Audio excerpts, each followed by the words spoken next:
शहर के कोलाहल से दूर हिमालय की तलहटी में बसा एक छोटा सा गांव था, नखथाना। चारों ओर हरे भरे जंगल, रहस्यमयी घाटियां और बर्फ से ढकी चोटियां थी। इसी गांव में हाल ही में एक युवती आई थी, सुमित्रा, जो कि एक पुरातत्व शोधकर्ता थी। सुमित्रा स्वभाव से शांत थी।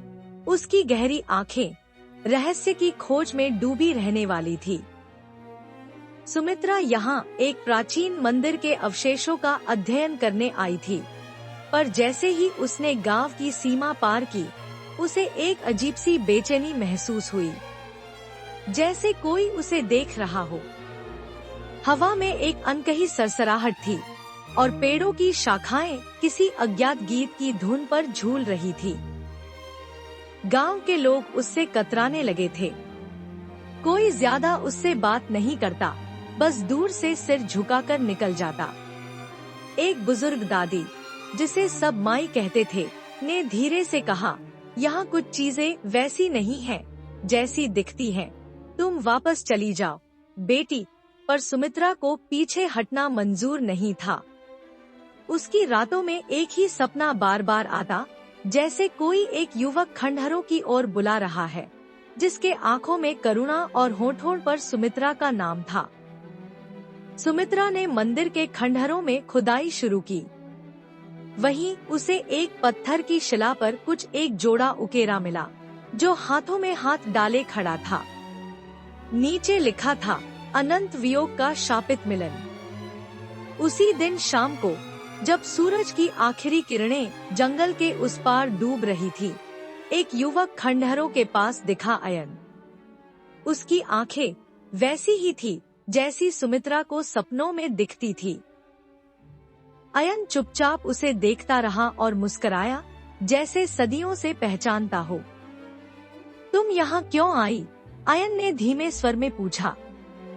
मुझे नहीं पता, पर ऐसा लगता है जैसे कोई मुझे खींच लाया हो। अयन ने एक गहरी सांस ली, क्योंकि यह वही जगह है जहाँ उन्हें फिर से मिलना था। धीरे धीरे सुमित्रा और अयन की मुलाकातें बढ़ने लगी। दोनों एक दूसरे को अजीब रूप से जाने पहचाने लगते, लेकिन हर बार जब वे साथ होते, कुछ अजीब होता। कभी जमीन कांपती, कभी मंदिर की घंटियां बिना हवा के बजने लगती, और कभी जंगल से चीखने की आवाजें आती। एक रात माई ने सुमित्रा को बुलाया। उन्होंने एक पुरानी किताब निकाली, जिस पर शापित प्रेम खून से लिखे हुए थे। माई ने कहा, तुम और वह लड़का, तुम दोनों 100 साल पहले इसी गांव में जन्मे थे। तुम्हारा नाम तब भी सुमित्रा था और उसका अयन। लेकिन तुम्हारे प्रेम को समाज ने नहीं स्वीकारा। एक तांत्रिक ने तुम दोनों को श्राप दिया कि हर जन्म में तुम मिलोगे, पर साथ कभी नहीं रह पाओगे। तुम्हारा मिलन विनाश लाएगा। सुमित्रा को विश्वास नहीं हो रहा था, पर जब उसने अयन से इसका जिक्र किया, उसकी आंखों में आंसू आ गए। मैं जानता था हर बार तुम मुझे भूल जाती हो, पर मैं हर जन्म में तुम्हें पहचान लेता हूँ। सुमित्रा ने इसके उपाय के बारे में पूछा। तब अयन ने कहा, एक ही उपाय है, शाप को तोड़ने के लिए तुम्हें उसी तांत्रिक के वंशज से अग्नि यज्ञ करवाना होगा, जो अब इस घाटी के गहरे जंगलों में छुपा है।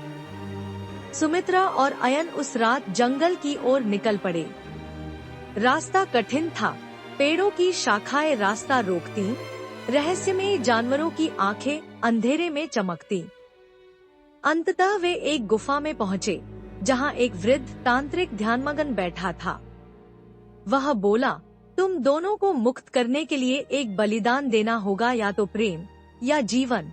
सुनकर सुमित्रा कांप गई और पूछी, क्या मतलब? तुम्हें या अयन को किसी एक को आत्म बलिदान देना होगा, तभी शाप टूटेगा। पर याद रखो, प्रेम का अंत ही मोक्ष है। अयन ने बिना कुछ कहे एक जलता हुआ दीपक उठाया और अपने सीने से लगा लिया। सुमित्रा को जीना होगा, इस बार तो कम से कम। पर जैसे ही वह दीपक जलाने लगा, सुमित्रा ने उसका हाथ थाम लिया। इस बार नहीं, हम साथ जिएंगे या साथ मरेंगे। तभी तांत्रिक मुस्कुराया और बोला, तुम दोनों ने परीक्षा पास कर ली। प्रेम जो त्याग सिखा दे वही सच्चा होता है। यज्ञ पूर्ण हुआ और जैसे ही अग्नि की अंतिम लपटें बुझी, आसमान में तेज प्रकाश फैला और शाप टूट चुका था। गांव की हवा बदल गई थी।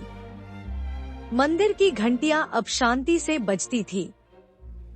सुमित्रा और अयन गांव छोड़कर हिमालय की ऊंचाइयों की ओर निकल गए, एक नई शुरुआत के लिए। पर खंडहरों में आज भी रात को दो परछाइयां नजर आती हैं, एक स्त्री और एक पुरुष, जो हाथ में हाथ डाले चुपचाप खड़े रहते हैं। शायद प्रेम की कहानी कभी खत्म नहीं होती, बस समय की परतों में सिमट जाती है। दोस्तों, ये थी आज की कहानी। कहानी पसंद आए तो एक लाइक जरूर कीजिएगा, क्योंकि इस तरह की कहानियाँ मैं आपके लिए लाती रहूंगी। चैनल पर बने रहने के लिए बहुत बहुत धन्यवाद।